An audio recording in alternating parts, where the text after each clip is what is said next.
All right, starting now. Hello and welcome to What a Hit Son. This is the Retro Football Podcast for retro football fans. Today, I'm absolutely buzzing because we've got Chris Kirkland here for the first episode. Hi, Chris, how you doing? Oh, well, I'm not so good now, just having watched Liverpool, but yeah, okay, doing okay. They'll run away with it now, wouldn't they, City, you would have thought? Well, the City are just too good. I mean, missing. I mean, when we have won the Champions League and obviously the league, the defence has been solid. We're missing Gomez, missing Van Dijk. It's the one part of the team, the one you don't want to disrupt. Defensively, most teams that have won things over the years, defensively they're solid, and we've just not had them there this year. We've missed them. It's caught up with us. We've not replaced them. And yeah, we're paying the price for that now. And obviously, we're missing the fans as well. Anfield is just such a passionate place for the fans. They suck the ball in. I mean, we're seeing both ends of it this year with impact of football, with Sheffield United being one of the main ones. I mean, last season, Barrow Lane, full house, intimidating place to go. Yeah, very tough place. Sheffield United had a great season. This season, no fans, and they're struggling. So, it's working for some teams, and it's certainly working against teams, and it's certainly working against us. And plus, as I said, the defence has been changed around far too much. It's the one unit you don't want changing around. Yeah, there's been a lot of injuries there, but it's just strange to see that inconsistency because Liverpool have been solid for so long. Yeah, well, that's what it is. It's the defensively, we're not. When we won the Champions League and the league, I think we probably changed one personnel maybe on the odd occasion in defence, but obviously we've used 7 or 8, 9 centre-back partnerships. Trent's obviously had a tough time. He's missing Virgil, and the team is, and obviously Alisson today had one of them games which you get, and you can have them as keepers. Exactly, so, yeah, it's a shame, but as I said, we've not had a bad couple of years, and listen, it's not over yet. It's going to be extremely difficult, but it'll be more next once we get the players back, and I'm sure they'll recruit in the summer, and we'll see where we go next season. Yeah. So at the beginning of the podcast, I'm going to ask everyone to choose a team and a manager. The team, I think I know you'll choose, but it can be a team that you supported, close to your heart, or in your case, you played for. The manager the same. The manager doesn't have to have managed your team that you chose. It could be anyone. So just a team. Yeah, Liverpool. Obviously, Liverpool, the team, supported them. My first game was when I was 7. Yeah. Standing in the Kop in them days. So from Leicester, we used to catch the bus up with my dad. So yeah, Liverpool manager, I'd probably say I'd go back to, I'd probably have joint managers, I think. I'd go Gerrard Houllier and Steve Bruce. Fantastic. Growing up, were you football mad? What was your earliest memories of football? When did you start getting into football? It was probably 5, 6. I mean, the first time I started supporting Liverpool was when I seen the red candy shirt. Going back many years. So we were lived in Leicester, but my family were Leicester fans. But seeing the red candy shirt and started supporting Liverpool, so I was lucky enough to go up on occasions when my dad could afford it. Yeah. But yeah, all sports really. Golf, cricket, tennis, football. Didn't like rugby. Rugby was too physical, too rough for me. Rugby was, but. All sports used to, drop the bag back in from school and straight down to the local park playing football till it got dark. I mean, listen, in them days you could do it. You can't do it in these days, unfortunately, the way we're living at the minute. And do live it. But yeah, them days you'd stay out all hours God send and play football and God knows what else. And you wouldn't be looking at any trouble or anything like that. Unfortunately, you know what happens these days. Always been a lot of very active, very sporty person. Oh, nice. Yeah. So what sort of barnet did you have when you were growing up? Did you have a sort of short and neat Eric Cantona, or did you have the Billy Bremner, or did you have a Barry Venison mullet? What did you have? I had the curtains. Oh, did you? So I had the long blonde hair, curtains. Yeah, not long blonde hair, but longish on top, and curtains. Yeah, so, there was definitely some problems in the hairdressing department in my family. Like everyone else is all right. My brother had because he's got ginger hair. My brother Matthew, so he had the Steve McManaman. That looked all right. My brother Daniel, he had like a sort of prime Keegan sort of throw, and I just looked like Gail Platt from Coronation Street. To be honest with you, honestly, even my sister had like a Beckham sort of burnabout sort of bop going on. And I just looked like I was just about to have a row with Eileen Grimshaw. on the cardboard. They sure had good sets of hair on you though. Yeah, yeah. So let's talk about Coventry. How did that come about? Did you have any trials prior to Coventry? Well, it was quite late, really. So, I mean, I was an outfield player. It wasn't until 13 and a half, I think, my first game in goal. I was on the bench as an outfield player. Goalie got injured, and because I was the only one on the bench, I had to go in goal for the rest of the game. Made a few. So it was quite a late starter, really. Then started getting spotted about 14, 15 for the county. Yeah. Went to Blaydon Weston, a team in Leicester, which were a very good team. If you got into their team, you were doing quite well. Yeah. And then just scouted, Coventry, and Leicester. But because I was training with Coventry anyway on a Wednesday night with Steve Grizovic, I struck up that bond with him. So when the chance to come to school to sign school forms, I was always going to choose Coventry. So signed with them when I was 16, and went off to Coventry, just down the road, not far from me, only half an hour. Went in to live in Diggs. There was about 20 of us living on the training ground, the Sky Blue Wrightington Lodge it was called. So we had some real good times in there as nice 16, 17-year-olds. Yeah, all sorts, got up to all sorts there. Yeah, I can imagine. It was more like that was more of the culture back then, like drinking with football, wasn't it? Like it's not so much. Well, no, we were young. Yeah, we were 16, 17. So no, I'm on about just all the pranks he used to play.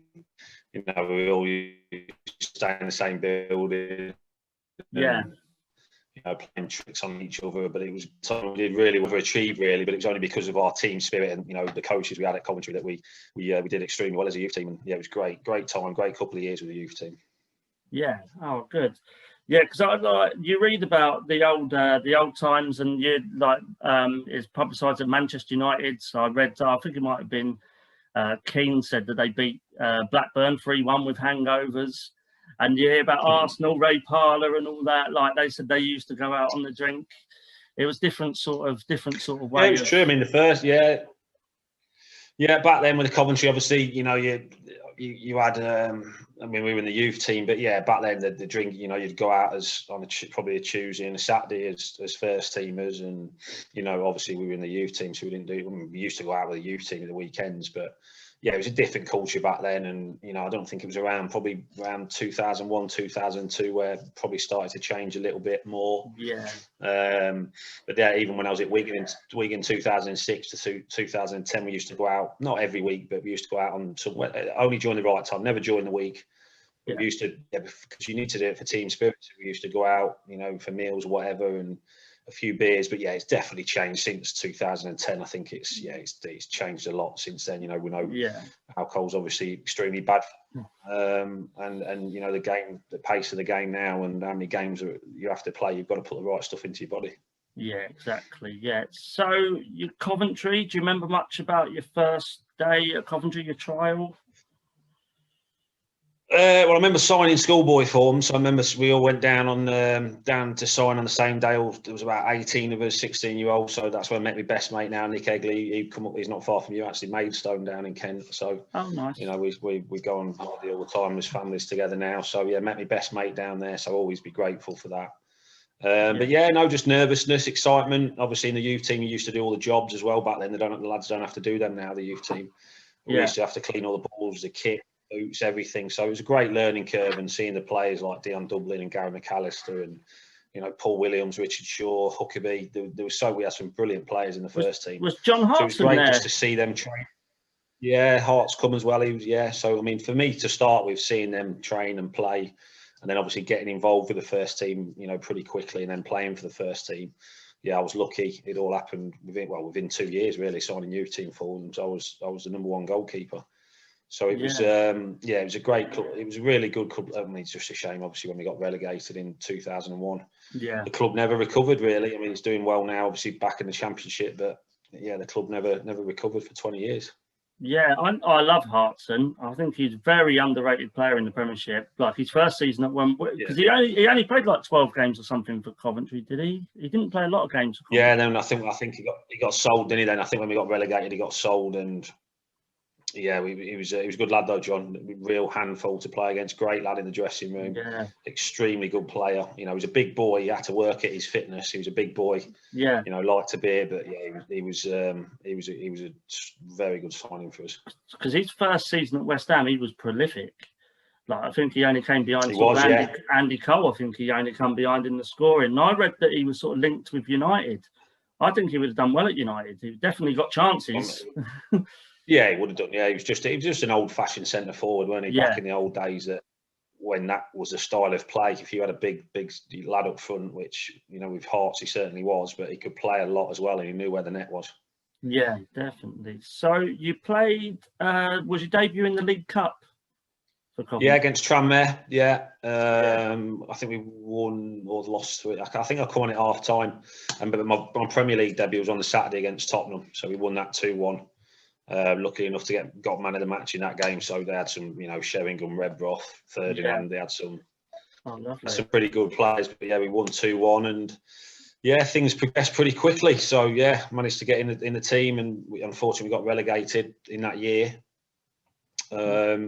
And then obviously, you know, finances and stuff like that. But you know, they never forced me out. The bid coming from Liverpool, they said, "Look, what do you want to do? We don't want you to go, but we understand if you want to. We know you're a Liverpool fan."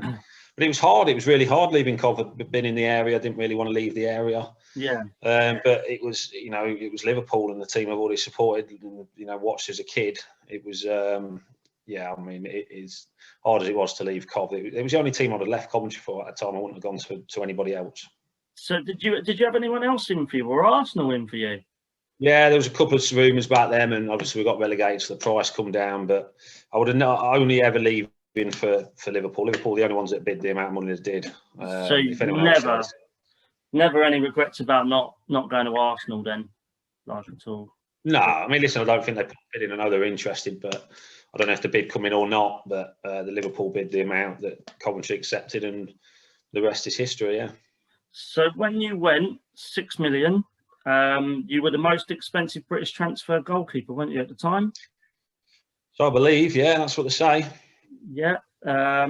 So obviously Liverpool, you're going to Liverpool. How did you feel at the time of that? Because that is big club, big history. Yeah, pressure? It was done. It was more leaving home. It wasn't the pressure of signing for Liverpool, because, you know, but back when you're younger, you don't really feel the pressure. Well, you don't. You just you see the lads now. You just watch Phil Foden there. I mean, you don't feel the pressure. You just perform. You know, you just want to train. You want to play. You want to try and beat everyone you play against. Or they got, you know, my point of view, try and save all the shots. But yeah, it was more moving home was the hard bit. You know, always been a home person, but moving up to Liverpool was the big thing really. But luckily, I had my girlfriend, my wife now. She come up, and you know, we're still Liverpool up here now. So. Got a daughter and all that, but yeah, no, I wasn't nervous or anything like that. Just excited to, you know, to get there and to train with all the class players, because I knew it was going to improve me even more. I knew it was going to make me a better goalkeeper. Yeah. So obviously, as fans, we watch the games, we go to the games, and we see like players are like unbelievable players. But what was it actually like on the training ground because you would have seen a prime Gerrard and Owen, wouldn't you? Yeah, frightening. Yeah, I mean, he finished everything in training, Michael. He was just incredible. Obviously, had his injuries with hamstrings and stuff like that, which halted his. I mean, what a player, you know. And Stevie, just, you know, Stevie and Carra to be at a club like they have for 17 odd years, you know, for the whole career, says everything you need to know about a player. Because, you know, if they weren't good enough just because they've been there 7 or 8 years, you know, you don't get kept on. You have to work at it each season and you know, train the way you play and play the way you train, and then to you know, emphasise that you know, they were the standards you had to keep to. And it's no surprise that now, you know, Carra's gone on to have a great career in the media, and Stevie's doing great at Rangers, because they've got that desire, just to, whatever they wanted to, whatever they did to the best of their abilities. Yeah. So your Liverpool debut was again in the League Cup, wasn't it? It was the Grimsby game. Yeah. Which didn't end well. Penalties as well. No, it didn't. I thought it was. I mean, it was going to penalties, so I was thinking, great, this league debut for Liverpool. Yeah. Minute from the extra time, so it's going to penalties. I was thinking, wow, penalties in front of the Kop. You know, this is dream stuff. You know, save a few penalties and get through it. Brilliant. And then yeah, conceded the best goal I've ever conceded in my life. No one's saving that. No one's saving that. I mean, I tried, but it dipped about a yard just before. I mean, I had no chance to get in it. I could have dived twice and probably not anywhere near it. But yeah, it's the best goal I've ever conceded in my life. And the lad that actually did it, I think he was an Evertonian as well that scored it. So yeah, he was Jevons. Played in that. Yeah, and then I think I made my Champions League debut before my league debut. So we played Galatasaray on the midweek, Everton on the Saturday, and then Galatasaray again the following week. So it's three huge games to play in, which was great. So you signed on the same day as Dudek. Did you sign at the same time? Yeah, and he was number one. New jersey. Gerrard. We got up to Liverpool. I knew before Gerrard said, "Look, Jersey's going to be number one. You come in, learn off him, learn off the players. You know, work with Joe Corrigan, the goalie coach, and when you're ready, I'll play you." And he was true to his word. Every word he said was spot on. It's just, unfortunately, when I got in the team and got my run, I got a serious injury, which, you know, it happened 2 or 3 times, which obviously knocks a spin out of you. But yeah, knew exactly what I was signing up for, and because I was a fit lad, you know, I was a fit lad when I went there, but nowhere near as fit as I should have been. You know, I thought I was fit at Cov, but then you go from, no disrespect to Coventry level, but then you go up to Liverpool level and you've got to raise it again. So it took me a good month or so, month and a half to get up to speed. But yeah, improved no end as a goalkeeper. Just had Jersey in front of me, who was incredible. First 2 years, he was just a brilliant goalkeeper. So the first season you didn't play too many games, but the second season he started to make a few mistakes, didn't he? Notably against United, and then you came in, didn't you? You came in. Yeah, so he obviously he made that mistake, and he was, I think he admits, he was never really the same again after that. It really did, it did affect him. But I mean, before that, he was just an incredible guy as well. I shared a room with him. He looked after me big time, and yeah, that game against United hurt me. You know, I seen the way Jersey was hurting, and because we were so close, it was tough to watch him go through that. But yeah, managed to get in, and then got a couple of bad injuries again. I did my cruciate. I had to have a back operation, broke a wrist, broke some fingers. So it was just one thing after another, really, throughout the last 3 years of my career at Liverpool. So you played a pivotal part in the League Cup run. I watched every game of that League Cup the other day in research for the show, and notably the first round, I think, Southampton, you made an amazing amount of saves. Even their goal, I think you made about 2 or 3 saves before they could get it in. Yeah, I remember that game was against Gordon as well. So Gordon was a Southampton manager, and he was obviously my first manager at Coventry. So yeah, I remember that game at Anfield. That was it was an important game for us, because whenever you're starting out, you want to make a good impression. So yeah, I did a real good game there. It's probably one of my best games actually in a Liverpool shirt. Yeah, fantastic. And we won as well and went through. Yeah, played every game. Played both the semi-finals against Sheffield United, and then I did my cruciate. So I missed the final. I did my cruciate in the FA Cup, and missed the final down at I think it was Millennium, wasn't it? Millennium Park. Did you travel to Cardiff? Stadium. Did you go Cardiff? Yeah, I went down there. So I was on my yeah, obviously down there I was on my crutches, because my knee was still in a brace. But yeah, just remember the reception I got off I went down the tunnel just to have a look at the pitch, and yeah, got a great reception off the Liverpool fans, which is just Liverpool fans who they're just, they're a class above, they really are. Yeah, so you had a great run in that League Cup. You've some fantastic performances. The second game against Sheffield United, there's a few claims that there might have been a handball outside the area by you. Any thoughts on that, or do you want to move on? No, do you know what? I can't remember it. I mean, I remember at the time, I think I got booked, didn't I? So, I mean, I honestly can't, it must have been close, obviously, to get booked. Yeah. Oh, did you get booked for it? I think I might have got booked for it, which... Oh, okay. Yeah. But, I mean, if you are handing outside the area, you should have really got sent off. So, yeah. I think it was more arguing I got booked for, actually. Because, no, I'm pretty sure it was in the area. I was okay, but then he gave a free kick, and I think I got booked because I was arguing with the ref, saying it wasn't. It was inside the box and stuff. But yeah, listen, we got away with it in the end, and went on to win the cup. Yeah, so very good performance against a very good United side. 2-0. Owen rounded it off in the end, and he was just what he does. Yeah, we lost 2-1. I think we lost 2-1, didn't we, at Bramall Lane first game? Yeah. And then we got the job done back at Anfield, which we've seen many times over the years. When Liverpool need a result, then if you've got the second leg at Anfield, you've got every chance. But yeah, they were a very good cup side back then as well. Sheffield United. They were a dodgy one, weren't they? They were the ones that you didn't really want to play. No, Neil Warnock obviously manager, so they played all the tricks on you, and he obviously knew a lot of the ways to wind players up, and they had some good players. O'Tongi played for them, and they had some real strong play, real hard team to play against, particularly at Bramall Lane with their fans behind them. But we were always confident coming back to Anfield with our fans behind us. We always knew that we would, 9 times out of 10 we would go through. Yeah, because if Seaman hadn't have made that save from the gods, that was against Sheffield United, wasn't it? That semi-final. That must be one of the greatest saves ever. That Seaman save. Oh, it's got to be, yeah. With his, because he was not getting on. I mean, for a goalkeeper, he was coming towards the end as well when he was career. But to make that save, I mean, I was lucky enough to train with David at England when I got invited to train with the squads when I was 18, and he really looked after us, David did, and Nigel Martin. So I was lucky enough to train with them guys from an early age. Oh, good. So Liverpool came to an end. You went on loan to Wigan. What were your feelings about leaving Liverpool? I suppose you never wanted to leave. No, I didn't, but I knew I had to. I mean, when I first went there, English goalie coach, obviously Gerrard Houllier, brilliant man, brilliant manager. Then Rafa come in and things just changed. He brought a Spanish goalie coach in. Didn't suit the way I wanted to train. I was full out. I wanted to train as hard as I could. Yeah. What got me to Liverpool really was my work ethic, and it just completely changed. It was, didn't want me to catch things. They wanted me to punch everything, which wasn't me.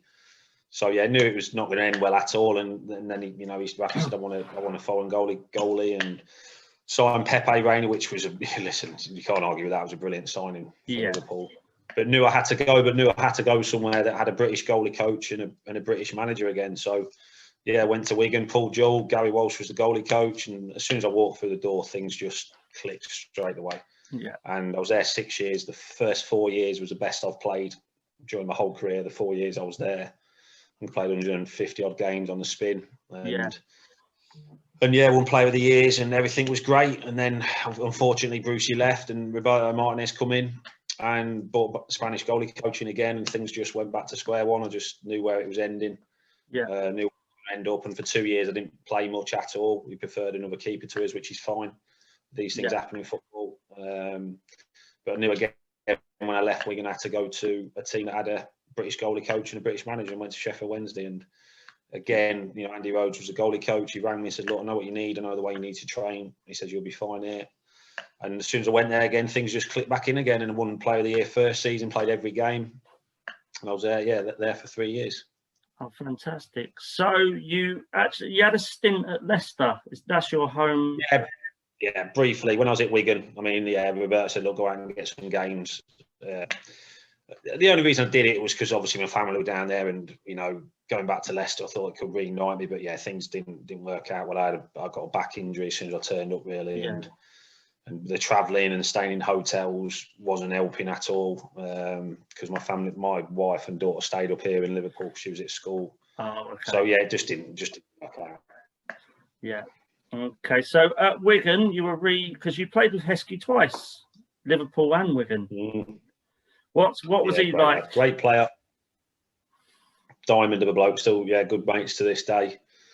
Still keep in contact, but he was just unless you play with Hesk, I mean, he's took a lot of stick over the years, but unless you actually play with him, you don't realise how good he is. He was incredible for us at Liverpool and at Wigan.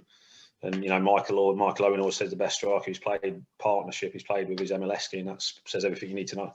Yeah, I love Heskey. I think he gets got a lot of unnecessary stick. I thought he was just a good, typical, old-fashioned centre forward.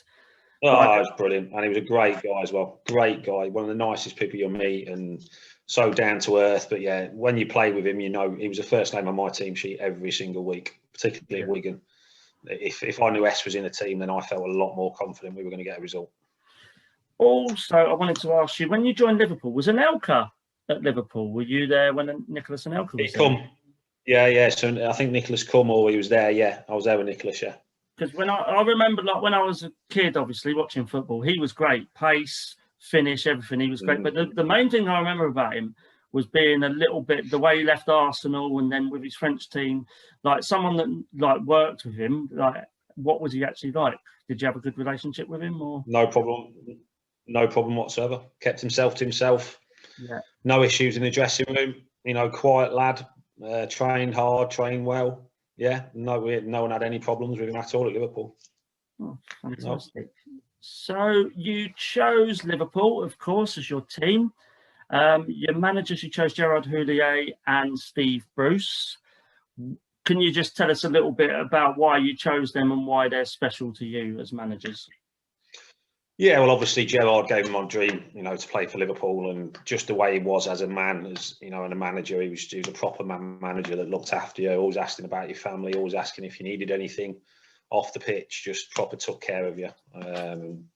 You know, I went to his memorial at Anfield a few weeks ago when he passed, which was really hard and really upsetting, because he was, you know, everybody that worked with him loved him because of the way he was. He just made you feel so warm. Wasn't the biggest chap in the world, but he was like he was 20 foot tall. He just made you feel so warm and comfortable.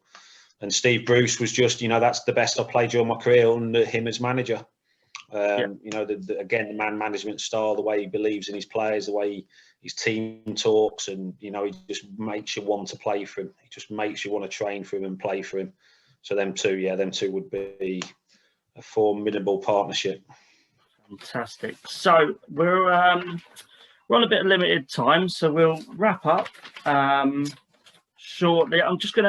This part of the podcast is going to be called On Me Head Son, Not Off Me Head Son. And it's a quick fire round. You've got a minute to answer as many questions as you can about retired footballers' heads. It's like headers and haircuts. It's not weird. Wow. Not really. Okay. I'm going to get the timer up and let's see. But because you're the first guest, you can be safe in the knowledge that tonight you will be top of the league. So, are you ready? Yeah. Okay. Just make sure I've got all the questions. There we go. So your minute starts now. Which Manchester United defender famously scored 2 injury time winners versus Sheffield Wednesday to set them on course for their first Premier League title? Steve Bruce. Yep. Who scored a headed own goal to give Spurs the FA Cup in 1991? Oh, no, pass. Pass. Who headbutted Robbie Savage in a Midlands derby in 2003? Ian Dublin. Yes, correct. Which player did Alex Ferguson tell to shave off a Mohican before the 2000 Charity Shield?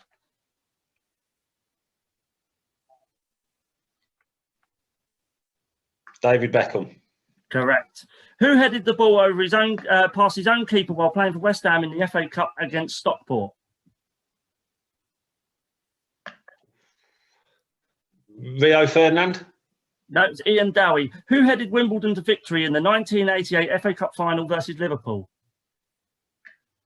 Oh, The time John is Fashanu. It was Laurie Sanchez. So you got the Bruce. 3, was that 3? Yeah, that was 3. Yeah, it's a 3. Not bad. Not bad. I like that. It's a good game. I've never done that before. Yeah, no, I made that up all by myself as well. I'm quite proud of it. So to end, I've got some questions. I asked a few pals if they wanted to ask you some questions, and I've got some questions if you don't mind answering. Yeah, no worries, mate. So John Paul has said, did you ever feel any added pressure of winning an England cap, knowing your dad had put 100 to 1 bet on you playing for England whilst you were 11? No, because I never knew. Oh, didn't you know? No, I didn't know till I think it was the day before the game, or day before that, the press got hold of it. But yeah, I never knew about the bet until he never told me. Okay, cool. Woody has said, what grounds did you get the most abuse and how did you cope with it? Everton and Leeds United. How did I cope with it? You just got to block it out. You just, you know, it is tough at times, and unfortunately, fans think because they pay to go and watch football and pay money to go and watch, they can say what they want, but yeah, that's not the case. You know, it's yeah, I have an opinion, but say it in the right way. But when things get personal, that's, you know, there's no place for that, and they shouldn't be allowed in the stadium. But you just have to get on with it. It's part and parcel of it. You know, you just see it as jealousy, really. You feel sorry for them, really. That's the best way to do it. Yeah. Exactly. That was a good question by him, because his original question was, if you're a vegetable, what would you be? So I'm glad he changed that. GC. What would I be? Vegetable. Yeah, what would you be? He changed it last night. I must admit, I've never been asked that one, but I mean, I don't know. Probably broccoli. I like broccoli. Yeah, broccoli. Broccoli's good. So GC has said, what was it like playing with Gerrard and Carragher? And since you left football and got a more coaching role, have you seen anyone who might be the next Stevie or Carra? It was great. Like I said, training with them, it was intimidating at times. If you're on the team and you lost, then you know, you knew if you're in their five-a-side team on a Friday afternoon, you had to win. Or they'd walk off the pitch and hammer you. But they've been at the top of the game, and that's why, because of their compassion, you know, because their commitment and how good they are. What was the other question? What did you say again? It was, have you seen anyone since you've been coaching that you think of like could be the next Stevie or Carra? No, not at the minute, I'm afraid. I mean, that's a big ask. I mean, we've got some great lads at Liverpool. Yeah, we've got some great lads at Liverpool in the academy and coming through the academy, but Stevie, arguably the best player that's ever played for Liverpool. So if you get half as good as him, half as near as good as him, then you're doing well. Okay, thanks. So just a couple more, if that's all right. Yeah, go on, mate. Roy has asked, what do you think of Pickford's form after reaching the World Cup semi, and does he deserve to go to the Euros? Yeah, listen, he's not let England down, has he? I know his form for Everton has been questioned and he's made some mistakes, but for England, I mean, the last World Cup he was outstanding. You know, in the qualifying games for England, I can't remember him having a bad game. I think he's done fine. So, yeah, listen, he deserves to go. I know he's obviously a lot of it's based on your club form, but I think it'll be extremely harsh for him not to go. Whether he starts or not will depend on the next 5 months, I suppose, or the next 4 months, and how he performs and how the other keepers perform. Yeah, fantastic. So last one from Richard. Do you know what Rafa said to the players at half-time in the Champions League final, the Milan one?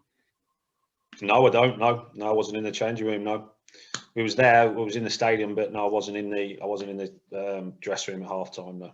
Okay, cool. So thanks for coming on. My pleasure. Enjoyed it. It's gone quick. Yeah, it's gone quick. Fantastic. Thank you. Before you go, would you like to mention some of the charities you're involved in, just to let people know?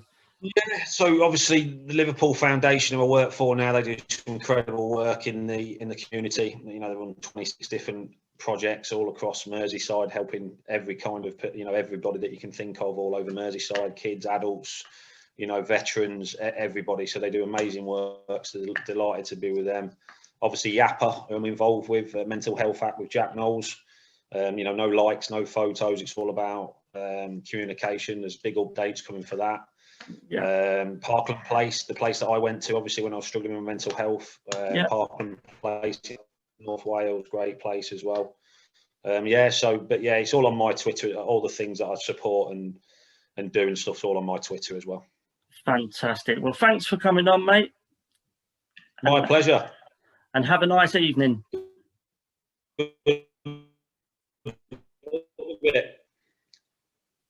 Oh, cheers, man. Cheers, man. Thank you. Top man. Take care, mate. Bye. Bye.